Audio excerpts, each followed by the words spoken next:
I'm Amanda. And I'm Charles, and welcome to the Capital Runway Podcast. We're here to share experiences of our people, functions, and operations of both Washington Dulles and Reagan National Airports. Hey everybody, welcome to the Capital Runway. Amanda, how are you today? I am doing well. How are you? Good, life is good. I think that should be your new. I think that should be your tagline. Yeah, life is good. Life is good. Yeah, so no complaints. I just got back from a family vacation. We went to the Grand Cayman Islands. Ooh. And so had a great time there. Spent 4 or 5 days. I got the tan to prove it. That's awesome. I love that. Yeah. What have you been up to? Oh, not much. I am getting ready. I'm planning some summer trips for, upcoming, hopefully getting over to Europe, like I had mentioned earlier, but also I'm trying to plan a trip to Japan. Nice. I know that Japan is a very popular place to be right now, but hopefully I can get over there in the fall. I have some family there, so. Yeah. And I'm still trying to get out to Iceland. Yeah. Yeah, so we'll see. Hopefully this summer. You we'll have that happen. new Play Airlines option. Yeah, so. now that I know. Straight out of Dulles. Cool. Yeah, so today we got our special guest is none other than Mr. Stephen Baldi. He's one of the concessionaires here at the airport. Cool. Which airport does he work at? He has concessions at both DCA and Dulles airports. Okay, cool. So it's going to be interesting hearing his story and how he got here and just experiences that he's willing to share with our audience. Yeah, I'm super excited to talk to him.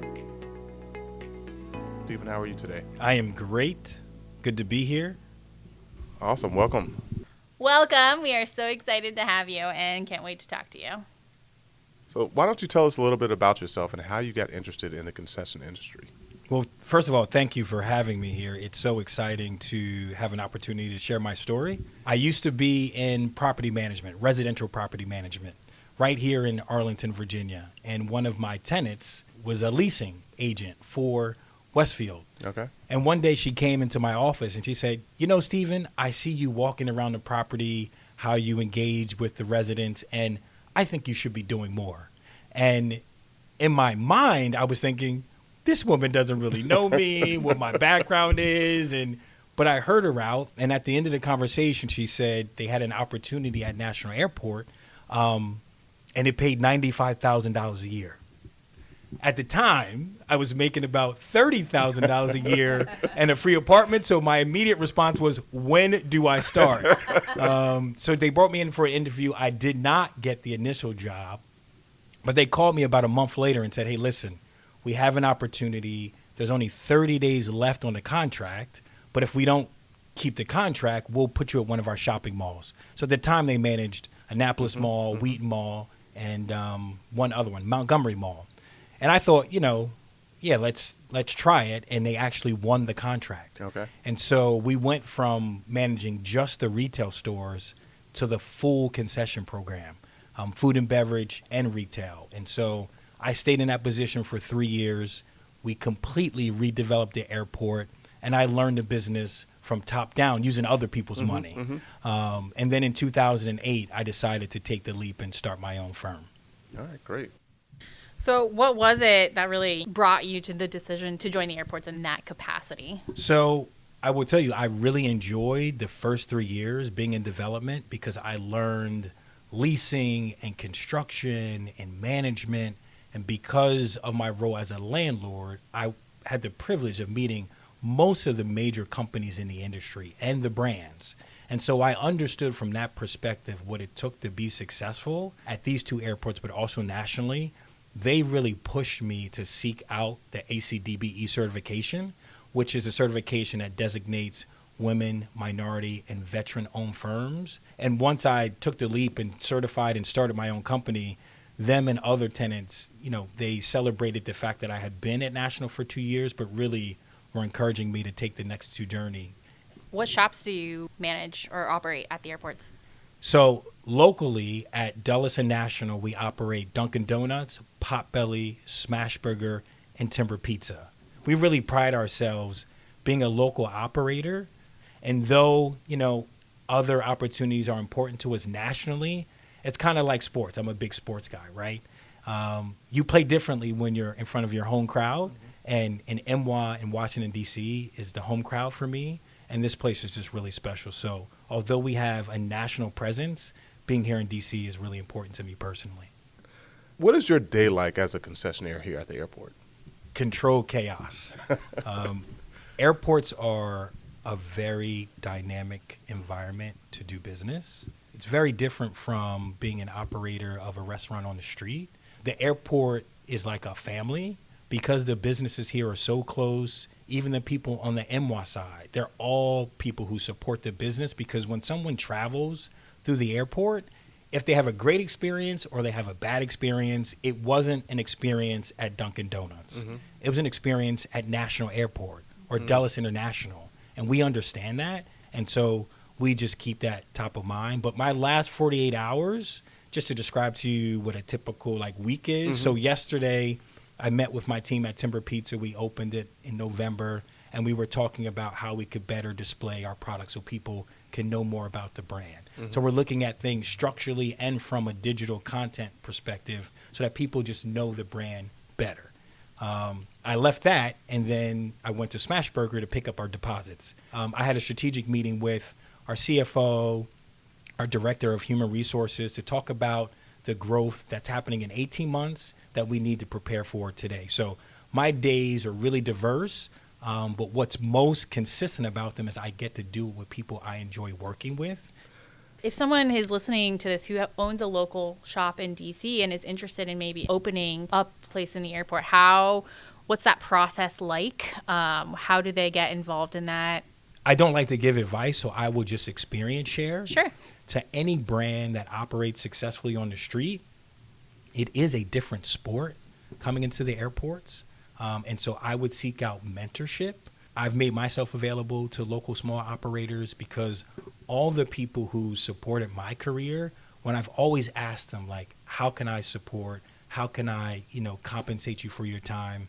They said, Stephen, when you're in a position to mentor someone else, just do it.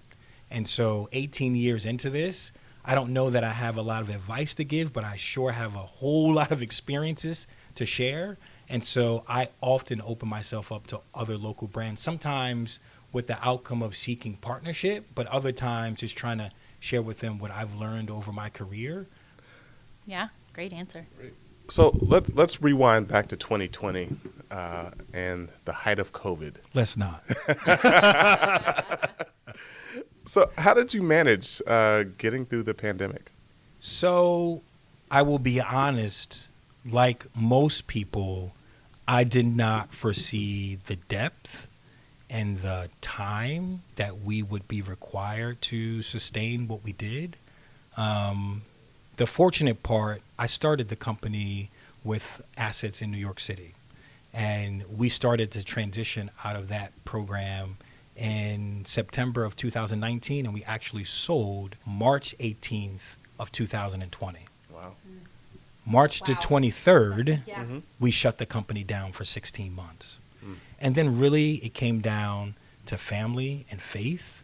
I personally had to pivot to understand what were the things that were important to me. And it was the people who were still calling, the people who still smiled when I walked into a room. My daughter, who's 7 years old, her name is Justice. She didn't care that Smashburger or Dunkin' Donuts was closed. She just cared that when she tells a joke, I laugh. And when she wants me to chase her, I run after her. And so I was able to spend a lot more time with her and other people in my family. But then other people like MY really stepped up to understand that this was going to be deeper and longer than anyone expected. They really looked to advocate on our behalf to make sure that tenants were able to sustain such deep loss and then to come out good on the other side. And I'm thankful of the partnership we have with MY and Marketplace because they stepped up in a lot of ways and gave us a path to full recovery. Has there been anything about working in concessions that's really surprised you? I'm surprised that 18 years into this, I'm still having fun, right? I'm bringing in new brands. I'm still close with my staff. I'm surprised that we have been able to position ourselves as a company that local brands can trust. My career in airport concessions has been unbelievable, but it sure has been a whole lot of fun. So how has the industry changed over the last 5 years? So, in a lot of ways, I will say COVID really impacted us in a way that everybody is aware of, so I won't go through that now. But technology, the deployment of technology, self-ordering kiosks, ability of people to have touchless experiences. Technology is really driving not only food and beverage and concessions and retail, but even street locations you see technology being deployed. And I'm a supporter of it. I believe in it. I do think there needs to be a balance that is made between technology and the guest experience. I do believe technology has allowed operators like myself to take resources that we would typically pay for a physical person to either take your order or to serve your order. It's enabled us to deploy those same resources in other ways to improve the experience, not to reduce how much we're spending, but to deploy it in a different way. So that's been helpful. But I do think as more technology comes online, we do need to keep at top of mind at the end of the day, people want to engage. It provides a certain touch point that a screen cannot. And so there needs to be a balance in the brands that we look at or that we are looking at to go forward with. We're going to be intentional about striking that balance between technology, but making sure people know that we're caring about them. Absolutely. Yeah. You've kind of already addressed this, but outside of, human engagement and that interaction, what do you think customers or passengers are really looking for from an airport concession? One of the unique opportunities as an airport concessionaire is you get a new face every day. If you're operating a location on the street, if I had a Dunkin' Donuts on the street, I would probably assume that 30 or 40% of my daily guests would be recurring. People who have been there the day before or the week before. And at an airport, you really don't have that. So I think what people are looking for when they're traveling is compassion. I think they are looking for people to acknowledge them and see them for the traveler that they are, to understand that speed of service can happen concurrently with great food. And then innovation, technology, consistency. We already talked about local presence. I think people want to see brands that they know and recognize because there is a expected experience when it's something that they know. 20, 30 years ago, you would go into an airport and they would have a Stevens coffee. And there's some of that still with proprietary concepts, but people want to know what they are signing up for. And so an airport's ability to balance proprietary brands with known concepts, I think, is important to guests. And they want to have fun. Like, we interact and ask people, as they're waiting for their food, where are they going? If it's a big school and it's clearly a team, like, where are they about to play? Are they excited? So those are things that we get the opportunity to do that are playful. But it is a serious business, and I think guests want consistency, speed of service, quality of food, and a smiling face to thank them for them being there, because without them, we've experienced that. It's not a lot of fun when people aren't traveling. So we're fortunate and grateful to see people flying again. So if you're listening, book a ticket if you haven't recently, because we'd love to see you at Washington, Reagan, and Dulles International soon. So final question. We always ask our guests if there's any final thoughts they want to leave our listeners before we go. Yeah, so I will tell you, listen, again, I never thought that I would be in this industry for 18 years, nor did I think I would be having so much fun in it. But what is most important for me is to continue just to develop relationships in the industry. My life has moved at the speed of relationships, and so has the business. And again, I don't want to name drop, but there are so many people who have supported me over my career, and without them, I wouldn't be the leader. I wouldn't be the business owner. In a lot of ways, I wouldn't be the man that I am without them interceding and advocating in my life. But yeah, I'm just really thankful for how people have supported me, my family, my peers. And that's a wrap. Well, that is it, but thank you so much for joining us. This was fascinating, and we really enjoyed talking to you. Thank you for being here. Well, that was super interesting. I really enjoyed talking to him. Yeah, it was, just how he got started. Yeah. And how he was mentored to get to this point, and how he's willing to kind of reach back and mentor the next generation of leaders at the airport was pretty inspiring. Yeah, I thought so too. Yeah. Speaking of new concessions, We just announced a ton of new ones that are coming to both airports, actually. Did you hear about that? I did, and I've already had a chance to experience a couple of them for for lunch hour. Oh, which ones are your favorite? Kava. Yes, I've been there twice already. Cool.